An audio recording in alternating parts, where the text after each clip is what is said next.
Hi students, in the previous video we studied about the autosomal abnormalities. In this video we are going to learn about allosomal abnormalities. We know each cell has 44 autosomes and 2 sex chromosomes. If there is any abnormality in the autosomes, we say it as the autosomal abnormalities. If it is any abnormalities in the sex chromosomes, we say it as the allosomal abnormalities. These allosomal abnormalities are caused because of the mitotic or the meiotic non-disjunction of the sex chromosomes. Sex chromosomes என்னன்னு சொல்லுவோம், allosomes அப்படின்னு சொல்லுவோம். இந்த sex குரோமோசோம்ஸில் ஒரு mitotic இல்லை meiotic division அப்போ இந்த chromatids என்ன ஆகும், செப்பரேட் ஆகும். ஸோ ஃபஸ்ட் என்ன இருக்கும், ஒரு சென்ட்ரோமியர் இருக்கும், 2 ஆர்ம்ஸ் இருக்கும் குரோமோசோம்ஸ்க்கு.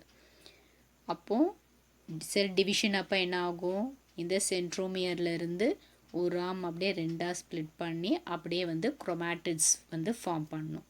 ஸோ இந்த அப்புறம் சென்ட்ரோமியர் டிவிஷன் நடக்கும். அப்போது ஒரு குரோமோசோம்லேருந்து 2 குரோமோசோம் ஃபார்ம் ஆகும். ஸோ இதை தான் ஒரு செல் டிவிஷன் அப்போ நடக்கும். அப்படியே ஒரு செல் 2 செல்லாக டிவைட் ஆகும். இந்த மாதிரி மைட்டாட்டிக் இல்லை மியாட்டிக் டிவிஷன் அப்போ டிவைட் ஆகும்போது 2 இதுவும் சேர்ந்து 2 குரோமாட்டிட்ஸும் ஒரே இதில் வரலாம். இல்லை என்ன ஆகலாம், ஒன்று அப்படியே தனியாக போயிடலாம். ஸோ இந்த மாதிரி மியாட்டிக் இல்லை மைட்டாட்டிக் டிவிஷன் அப்போ இந்த குரோமோசோம்ஸ் இந்த குரோமாட்டிட்ஸில் ஏதாவது நான் டிஸ்ஜங்ஷன் நடந்துச்சு அப்படின்னா இதை என்ன சொல்லுவோம்னா ஆலோசோமல் அப்நார்மாலிட்டிஸ் அப்படின்னு சொல்லுவோம். ஏன்னா அது செக்ஸ் குரோமோசோம்ஸில் நடக்கும்போது அதை ஆலோசோமல் அப்நார்மாலிட்டிஸ் அப்படின்னு சொல்லுவோம். ஸோ ஒரு மேல் என்ன ப்ரொடியூஸ் பண்ணுவாங்க, X and the Y gametes. Female என்ன ப்ரொடியூஸ் பண்ணுவாங்க, 2 எக்ஸ் கேமெட்ஸ் ப்ரொடியூஸ் பண்ணுவாங்க. ஸோ இந்த கேமெட்ஸ் ஒரு மேல்லேருந்து ஒரு எக்ஸ் கேமெட்டும் ஃபீமேல்லேருந்து ஒரு எக்ஸ் கேமெட்டும் ஃபியூஸ் ஆச்சுன்னா 2x ஃபார்ம் பண்ணி அவங்க ஒரு ஃபீமேலாக ஃபார்ம் ஆவாங்க. இதே ஒரு மேல்லேருந்து ஒய்யும் ஃபீமேல்லேருந்து ஒரு எக்ஸும் ஃபியூஸ் ஆச்சு அப்படின்னா அவங்க ஒரு மேல் ஃபார்ம் பண்ணுவாங்க. இப்படி அந்த கேமெட் ஃபியூஸ் ஆகும்போது ஒரு எக்ஸ் குரோமோசோம் இல்லாமலும் இருக்கலாம், இல்லை ஒரு எக்ஸ் குரோமோசோம் ஆட் ஆகலாம். அதே மாதிரி ஒரு எக்ஸ்ட்ரா ஒய் குரோமோசோம் ஆட் ஆகிருக்கலாம், இல்லை ஒரு எக்ஸ்ட்ரா எக்ஸ் குரோமோசோம் ஆட் ஆகலாம். இந்த மாதிரி செக்ஸ் குரோமோசோம்ஸ் ஆட் ஆகலாம், இல்லை டெலீட் ஆகலாம். அப்போ என்ன ஆகும், அதோடைய நம்பரில் சேஞ்சஸ் வரும். அது சர்டன் சிண்ட்ரோமில் கொண்டு விடும். அந்த மாதிரி there are several syndromes in human beings. In our book we are going to learn only about the Klinefelter syndrome and the Turner syndrome. Klinefelter syndrome, or we can refer it as the XXY males. In this syndrome there is a presence of an additional copy of the X chromosome. நார்மலாக மேல்ஸ்க்கு X Y chromosomes தான் இருக்கும். But இவங்களுக்கு பார்த்தீங்கன்னா அடிஷ்னலாக ஒரு sex chromosome, ஒரு X chromosome இருக்குது. அதனால் அவங்களுடைய கேரியோடைப் என்ன ஆகுதுன்னா 47 XXY. ஸோ நார்மலாக 23 pairs 46 குரோமோசோம்ஸ் இருக்கும். பட் இவங்களுக்கு ஒரு அடிஷ்னல் எக்ஸ் குரோமோசோம் இருக்கிறதுனால என்ன ஆகுது, 47 குரோமோசோம்ஸ் இருக்குது. அதில் 44 ஆட்டோசோம்ஸ், 3 allosomes. ஸோ ஒரு எக்ஸ் குரோமோசோம் ஆட் ஆகிருக்கு. அவங்களுடைய karyotype XXY. What are the symptoms of this syndrome? They are sterile males. they do not have the ability to reproduce. they will be tall. நல்லா அவங்களுடைய லெக்ஸ்லாம் பார்த்தா நல்லா லெங்க்தியாக இருக்கும். அவங்க ரொம்ப டாலாக இருப்பாங்க, ஒபேஸாக இருப்பாங்க, நல்லா குண்டாக இருப்பாங்க. அவங்களுடைய லிம்ஸும் பார்த்திங்கன்னா, அதாவது கை கால் எல்லாமே பார்த்திங்கன்னா நல்லா நீண்டுட்டு இருக்கும். they will be having the high pitched voice. நல்லா ஒரு மாதிரி சத்தமாக பேசுவாங்க. they will be underdeveloped genitalia. அவங்களுடைய செக்ஸ் ஆர்கன்ஸ் பார்த்தீங்கன்னா அந்த அளவுக்கு வந்து டெவலப் ஆகி இருக்காது. they will be having feeble breast development. So மேலோட கேரக்டரிஸ்டிக்ஸ் வந்து breast development இருக்கா, பட் இவங்களுக்கு வந்து என்ன இருக்கும்னா ஒரு லேசான breast development இருக்கும். ஸோ அதுக்கான டெக்னிக்கல் டேர்ம் என்ன சொல்லுவோம்னா gynecomastia. ஸோ அவங்களுக்கு breast development ஸ்லைட்டாக இருக்கும். இவங்க வந்து பொதுவாக வந்து டெஸ்டோஸ்டரானோட ப்ரொடக்ஷன் வந்து இவங்களுக்கு ரொம்ப கம்மியாக இருக்கும். டெஸ்டோஸ்டரான் ப்ரொடக்ஷன் கம்மியாக இருக்கிறதுனால யூஸ்வலி பார்த்தீங்கன்னா they will not be able to produce the sperm or they will be producing less sperm. அவங்களால வந்து ஃபுல்லாக வந்து ஃபர்டைலாக இருக்க முடியாது. அவங்களுக்கு வந்து என்ன ஆகும், கம்மியாக ஸ்பெர்ம் ப்ரொடியூஸ் பண்ணுவாங்க, இல்லாட்டி ஸ்பெர்மே ப்ரொடியூஸ் பண்ண மாட்டாங்க. அதனால தான் இவங்கள வந்து என்ன சொல்லுவோம், நம்ம ஸ்டெரைல் மேல்ஸ் அப்படின்னு சொல்கிறோம். Klinefelter syndrome is an allosomal abnormality in human beings. இந்த சிண்ட்ரோம் உள்ளவங்களுக்கு பார்த்தீங்கன்னா ஒரு எக்ஸ் குரோமோசோம் அடிஷ்னலாக இருக்கும். நார்மலாக எல்லாருக்கும் செக்ஸ் குரோமோசோம்ஸ் இல்லை ஆட்டோசோம்ஸ்னு சொல்கிறது வந்து 2 தான் இருக்கும். ஆனால் இவங்களுக்கு பார்த்தீங்கன்னா 3 ஆலோசோம்ஸ் இருக்கும், 2 எக்ஸு ஒரு ஒய். அதனால் அவங்களுடைய கேரியோடைப் வந்து 47 with XXY chromosomes. What are the symptoms for this syndrome is they are sterile males, they are tall, obese, they have long limbs, they will be having high pitched voice, underdeveloped genitalia, and there will be feeble breast development. As they have less production of testosterone, they will not be able to produce the sperms, or they will be producing less sperms. Turner syndrome, XO females. Turner syndrome was first distinguished by Turner in the year 1938.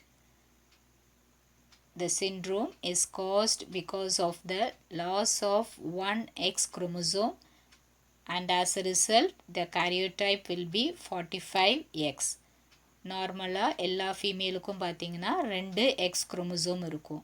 ஆனால் இந்த syndrome உள்ள females பார்த்தீங்கன்னா அவங்களுக்கு ஒரே ஒரு X chromosome தான் இருக்கும். அதனால் நார்மலாக 23 பேர்ஸ் இருக்கணும், அதனால என்ன இருக்கும் 46 குரோமோசோம்ஸ் இருக்கும். ஆனால் இவங்களுக்கு என்ன இருக்கும் 45 தான் இருக்கும். அந்த கேரியோடைப்பில் ஒரே ஒரு எக்ஸ் குரோமோசோம்ஸ் தான் இருக்கும். இந்த 45ல் பார்த்தீங்கன்னா 22 pairs of autosomes இருக்கும். அதனால் 44 autosomes, and they will be having only one allosome or the sex chromosome. ஒரே ஒரு X தான் இருக்கும்.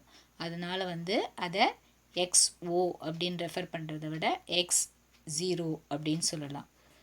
They are also referred as sterile females. What are the symptoms of this syndrome? They will be having low stature, so அது கம்மியான வளர்ச்சியோடு இருப்பாங்க. they will be having the webbed neck. webbed neck அப்படின்னா சதை கழுத்து கீழே வரைக்கும் பார்த்தீங்கன்னா அப்படியே கொஞ்சம் நீண்டுட்டு இருக்கும், அப்படியே அகலமாக அப்படியே வந்து சதை வந்து இதுவாக இருக்கும். they will be having the underdeveloped breast. So நார்மலாக வந்து ஃபீமேல் வந்து பியூபர்ட்டியில் அவங்களுடைய breast development இருக்கும். இவங்களுக்கு பார்த்தீங்கன்னா அந்த அளவுக்கு வந்து அவங்களுடைய breast வந்து டெவலப் ஆகி இருக்காது. there will be rudimentary gonads. rudimentary means with less or minimum development. So அவங்களுடைய gonads வந்து முழு வளர்ச்சி அடைஞ்சிருக்காது. as a result there will be lack of menstrual cycle during puberty. So அவங்களுடைய பியூபர்ட்டியை அட்டெண்ட் பண்ணியிருந்தாலும் அவங்களுக்கு வந்து என்ன இருக்காது, menstrual cycle இருக்காது. அவங்களுடைய ஃபுல் கேரக்டரிஸ்டிக்ஸ் ஆஃப் த ரீப்ரொடக்ஷனை வந்து அது அஃபெக்ட் பண்ணும். அவங்க வந்து ப்ராப்பராக வந்து menstrual cycle இருக்காது, அவங்களுக்கு breast development இருக்காது. அதனால் அவங்களுடைய ரீப்ரொடக்டிவ் லைஃப்பை வந்து அதை அஃபெக்ட் பண்ணுறதுனால அவங்கள வந்து நம்ம என்னென்னு சொல்லுவோம்னா ஸ்டெரைல் ஃபீமேல்ஸ் அப்படின்னு சொல்லுவோம். இந்த சிண்ட்ரோம் உள்ளவங்களுக்கு பொதுவாக பார்த்தீங்கன்னா ஹார்ட் ப்ராப்ளம் இருக்கும். அதே மாதிரி லேர்னிங் டிசபிலிட்டியும் இருக்கும். Turner syndrome, XO females. Here there is a loss of X chromosome. ஒரு X chromosome இல்லாமல் இருக்குது. அதனால் அவங்களுடைய karyotype பார்த்தீங்கன்னா 45X. இந்த 45ல் வந்து பார்த்தீங்கன்னா 44 autosomes and only 1 allosome. The symptoms are low stature, webbed neck, underdeveloped breast and also rudimentary gonads, lack of menstrual cycle during puberty. So எல்லாரும் அந்த puberty அட்டைன் பண்ண உடனே என்ன ஆவாங்க, அந்த menstrual cycle அவங்களுக்கு வரும். பட் இவங்களுக்கு பார்த்தீங்கன்னா puberty அட்டைன் பண்ணியிருப்பாங்க, அந்த ஏஜ் வந்துட்டாலும் அவங்களுக்கு menstrual cycle இருக்காது. அதனால அவங்களால வந்து ஃபுல்லாக வந்து reproductive லைஃப் வந்து சக்சீடடாக இருக்க முடியாது. அதனால் அவங்கள ஸ்டெரைல் ஃபீமேல்ஸ் அப்படின்னு சொல்கிறோம். Today we studied about the allosomal abnormalities, Klinefelter syndrome and Turner syndrome, which are caused because of the mitotic or the meiotic non-disjunction of the sex chromosomes or the allosomes. With this, the chapter Principles of Inheritance and Variation is completed. In this chapter, we studied about the inheritance of multiple alleles in human blood groups. Next, we studied about the mechanism of sex determination in human beings, insects, and birds. Next, we studied about the sex-linked inheritance, X-linked inheritance, and Y-linked inheritance. Next, we studied about the Mendelian disorders and disorders of the chromosomal abnormalities. Hope all have understood the chapter. If you have any doubts, you can ask me. Read the lesson thoroughly. Coming Thursday, that is on 10th, you have test on this complete lesson. Be well prepared.